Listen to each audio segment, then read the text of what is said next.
Hi there, and today we're going to be talking about are we getting smarter with AI in our lives, in our business, or are we not?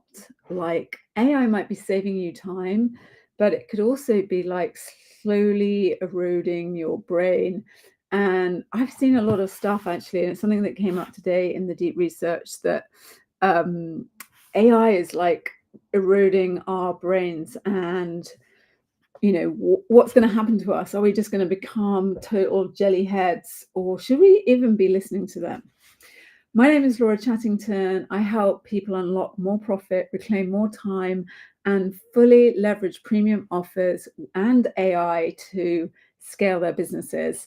And each day I'm going to be like showing you what the high leverage moves are across your offers, your marketing, your systems, so that you can scale with less stress and actually more strategy, and I talk about using AI strategically in your business.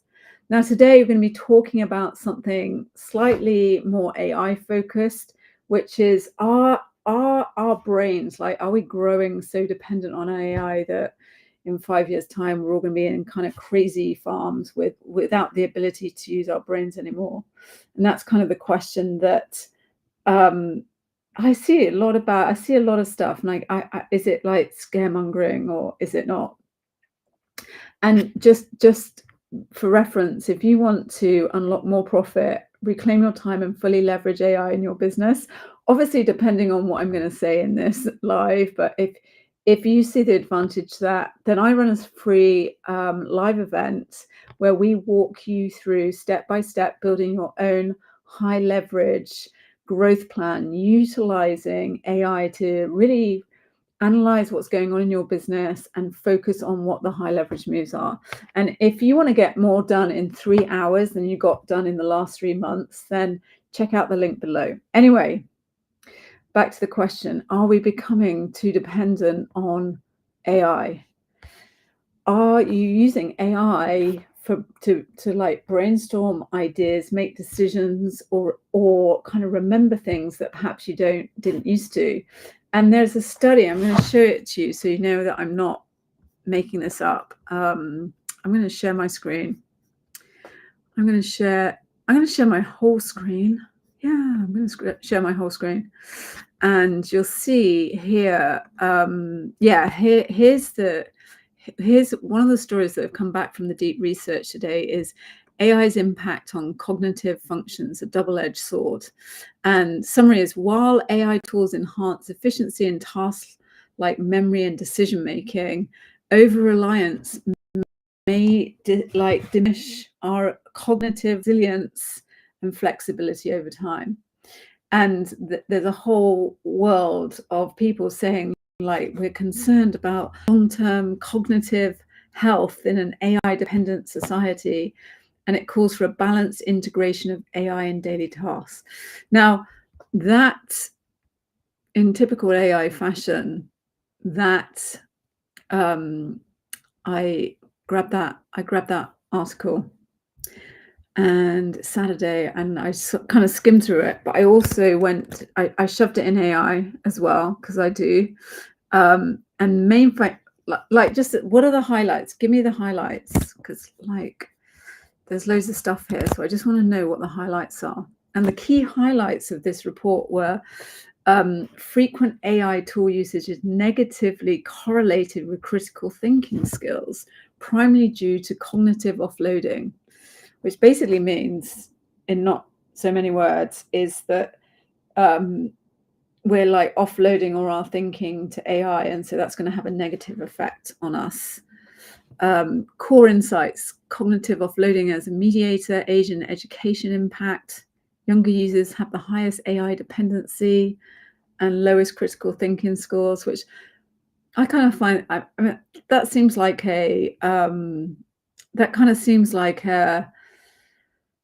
I feel like that's incomplete data, right? Because I would imagine that people who are in my age bracket or older than young people, 17 to 25, would perhaps need more of the cognitive reliance on AI, but that's just my view. Older and more educated participants show better critical thinking, but isn't that because we're older and we've had more life experience rather than, I kind of feel, anyway. So strong negative correlations. AI took users down in critical thinking, down in cognitive offloading.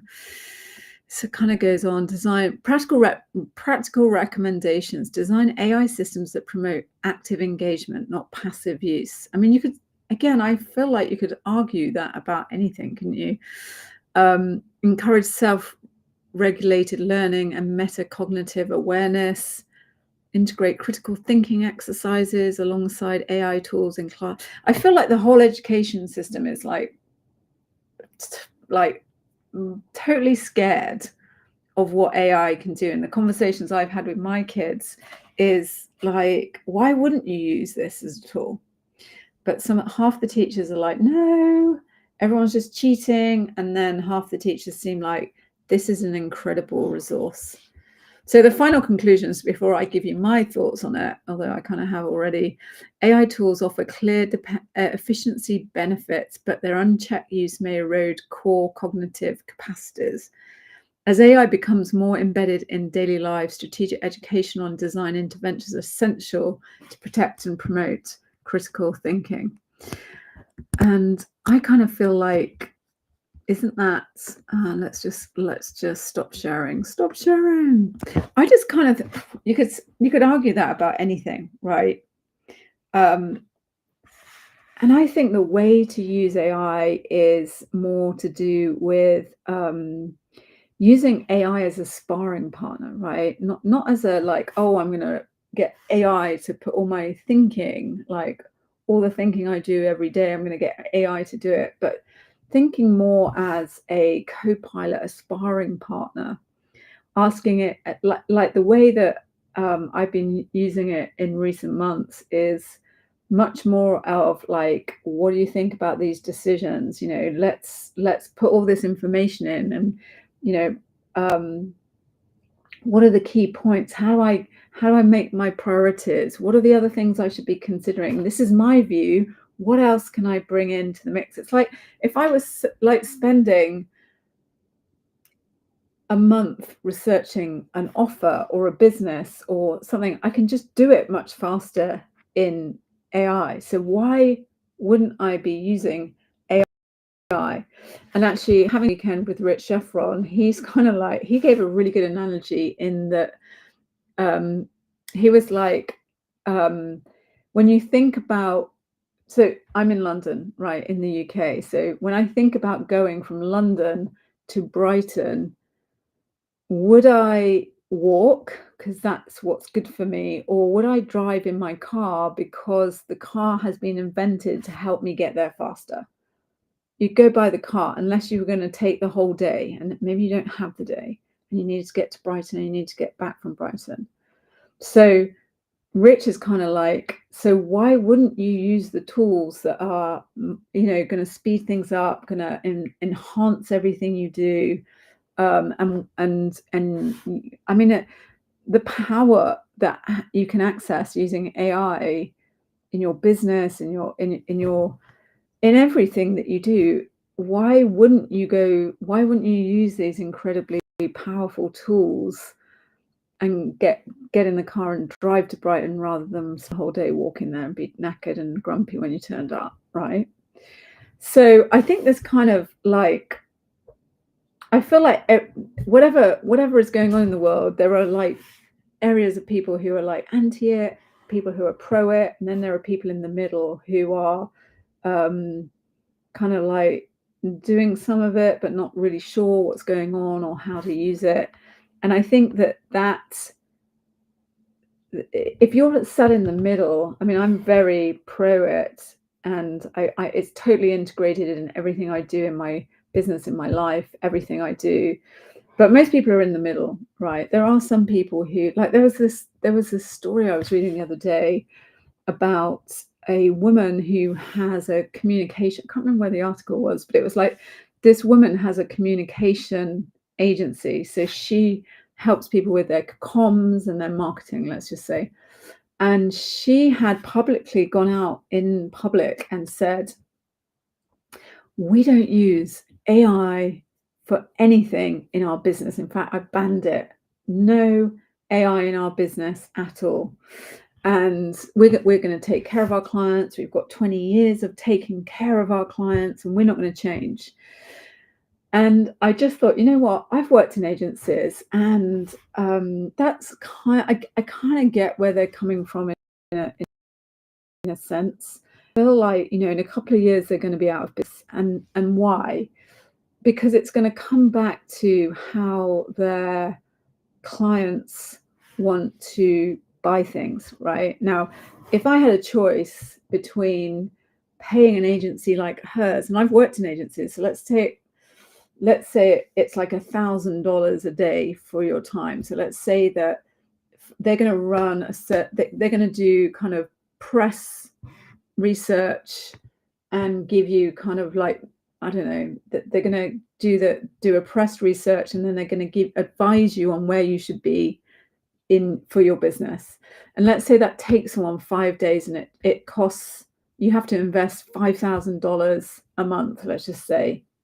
You know, I'm picking these numbers out of the air, but let's say you had to invest $5,000 a month to get them to find out everything that's been said about you on the internet. And at the moment, that company does it because they've got a team of people that go and look at all the, you know, and they'll be using tech tools, but not AI tools, right?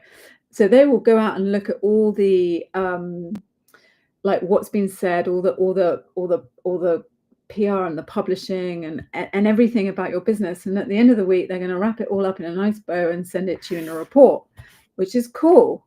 However, and you might be a long-term customer of them, and they might know you really well because you've been a long-term customer of them, versus the agency that's going, right, AI is going to really enhance how we work with our clients, how we interact with our clients. And we're actually going to do that 5-day task that used to take us 5 days, but we're actually going to do it. Let's say it's 60 minutes. I mean, it really isn't going to even be that time, but let's say the research that agency does in 5 days using AI, using a prompt that they use repeatedly that they could run every single day for you, they do that in an hour. So without anything else, that first agency is going to charge you for 5 days of their time. The AI enhanced service agency is going to charge you for an hour of their time and their resource, you know, if they charge by time. And so, and they're also going to be much more thorough because they're using AI, and AI can find much more than anyone else can, and process that information better than anyone else can. So the woman who is saying, we're not using AI in our business, so me, I'm like, you're going to be like, the principles of business means you're going to be out of business in a matter of years, if not months, because the AI version of that service is going to be further. People are going to, you know, it's going to be better. It's going to be more relevant, and businesses are going to be able to compete at that level with you by providing an hour's worth of service, whatever that costs to run it into a report, which you could get AI to do as well. So the question for me, it's clear, right? The question isn't, should we be using AI, or how much should we be using AI? I think the answer to that is you should be using it in your business to every single thing you do, for efficiency, for completeness, and actually change the way you think about how you deliver your services to your clients. Because, and actually I've got a diagram somewhere which I won't be able to find while I'm doing this, but I'll find it and I'll post it underneath. When I was thinking about a 3-day delivery event that we do, and of the 3 days of training, I kind of went through all the content of the training, and of the 3 days of training, I highlighted what could be delivered by AI. And when I say delivered by AI, the way I was thinking about was what more value can I give to the room by being there in person in the training, and what value and what can be done more efficiently and take the workload off them and off me and done in AI. And when I looked at the map, I had a map and I looked at the map, I kind of worked out that 80% of the training delivery could actually be more enhanced in an AI environment for the client, which meant that instead of spending 6 to 8 hours a day training all this content with clients, I can actually show up for that training for the much more strategic parts of it and the much more interactive parts of it without all the emphasis on my shoulders. So actually it's better for both the client and it's better for me. I'm not doing so much training, content delivery training, and I always get those things. And I'm focused on the more strategic parts, so I can help businesses, I can work with businesses much more focused, which means I can give them more value. And for the client, they're getting more value from me. They're getting me focused on the right things in their business rather than having to do all the training.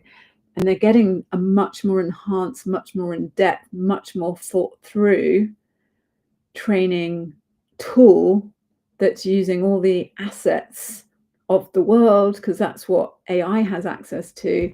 So they're getting best of both worlds.